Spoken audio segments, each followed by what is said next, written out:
ঘাটালে বৃষ্টি ও ডিভিসির ছাড়া জলে সমস্যায় এলাকাবাসীরা। ডিভিসির একদিনে ছাড়া জলে ডুবেছে যাতায়াতের রাস্তাঘাট। আবারও জলের তলায় আড়গোড়া ১ নম্বর চাতাল রাজ্য সড়ক, যার ফলে বন্ধ রয়েছে রাজ্য সড়কের ধারের দোকানপাটগুলিও। ডিঙি বা নৌকা করে যাতায়াত করছে এলাকা বাসিন্দারা।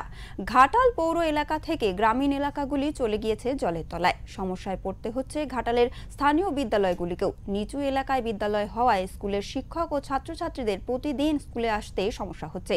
বৃষ্টির জলে প্লাবিত এলাকার বাসিন্দাদের এখনও দুর্ভোগ কমার কোনো লক্ষণ নেই। সমস্ত পরিস্থিতির উপর নজর রেখে বানভাসী এলাকায় প্রয়োজনীয় পদক্ষেপ নেওয়া হচ্ছে মহকুমা প্রশাসনের তরফে। তবে বারবার একই জায়গায় প্লাবিত হওয়ায় বড়সড় ক্ষতির আশঙ্কা করছে গ্রামবাসীরা।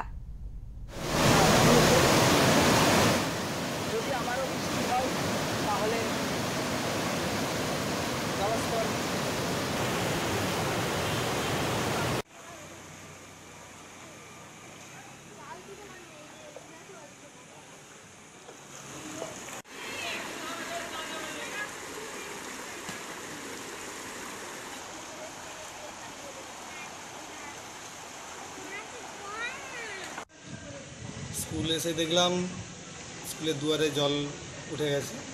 ২-৩ জন ছাত্রছাত্রী এসেছিল গার্ডিয়ান সহ, এবং আজকে তারা যে আমরা খবর নিয়েছিলাম সকালে, জলটা দুয়ারের নিচে ছিল ৮টার দিকে মোটামুটি। এখন দেখলাম দুয়ারে অনেকটাই জল উঠে গেছে। গার্ডিয়ানরা এসে তারা যখন দেখলো যে জলটা বাড়ছে আস্তে আস্তে, তারা দেখে তারা বললো যে জল যেহেতু ক্রমবৃদ্ধিমান, তারা চাইছে না আজকের দিনটা বাচ্চারা ক্লাস করুক।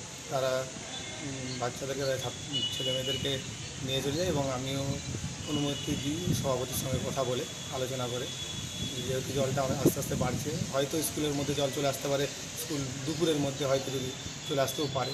আবার পিছন দিকের রুমটা পুকুরের সঙ্গে সংযুক্ত রয়েছে, মানে জল নিকাশি যেটা আমাদের বিদ্যালয় থেকে যায় সেটা পুকুরের সঙ্গে সংযুক্ত, এবং সেটা প্রায় পুকুর দিয়ে জল অনেক আগে ঢুকে যায় আমাদের বিদ্যালয়ের পিছনের রুমটা দিয়ে। এই অবস্থায় আমরাও চাইছি না আজকের দিনটা বাচ্চারা আসুক, থাকুক, ক্লাস করুক, এবং রান্নাঘরেও আর একটু হলেই আমাদের জল ঢুকে যাবে। আর কিছুক্ষণ হলেই জল দেখছি, জল তো মেন রাস্তা দিয়ে মোটামুটি ভালোই দ্রুত গতিতে আসছে স্কুলের দিকে। তাই আজকের দিনটা বন্ধ রাখলেন। কালকে জল বাড়ার পরিস্থিতি দেখে আমরা স্কুলের আমাদের গ্রুপ আছে, সেই গ্রুপে আমরা জানিয়ে দেবো যে স্কুল বিদ্যালয় খোলা থাকছে কি কালকে বন্ধ থাকবে। আমরা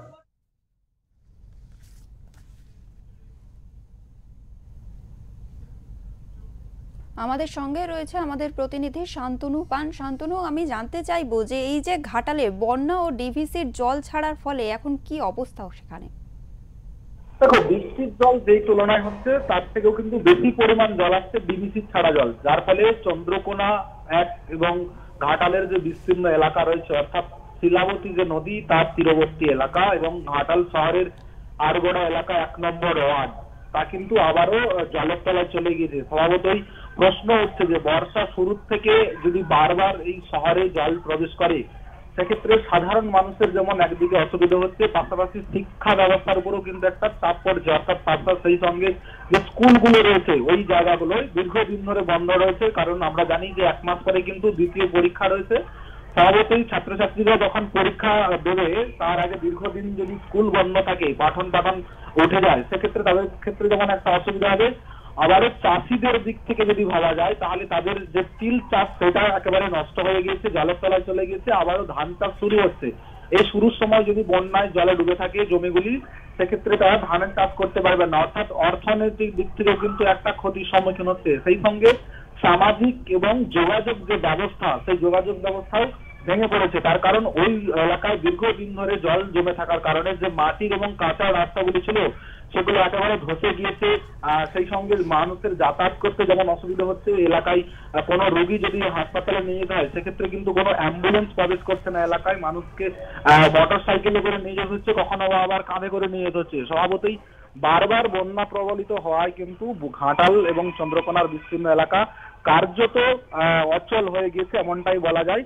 এবার দেখার বিষয়, আজ থেকে আকাশ অনেকটাই পরিষ্কার হয়েছে, সেক্ষেত্রে বৃষ্টির পরিমাণ কমতে পারে কিনা, এবং ডিভিসি যদি আবারও জল ছাড়ে তাহলে কিন্তু অসুবিধার সম্মুখীন হবে, এমনটাই মনে করছেন ঘাটালবাসী। সাহেলি। একদমই, অনেক ধন্যবাদ তোমাকে শান্তনু। আমরা জানতে পারলাম যে ঘাটাল ও চন্দ্রকোনা তীরবর্তী যেসব এলাকা রয়েছে তা কিন্তু বর্ষার শুরুতেই একদম জলের তলায় চলে গিয়েছে এবং এই বর্ষার শুরুতে এই অবস্থায় সমস্যায় পড়েছে গ্রামবাসীরা।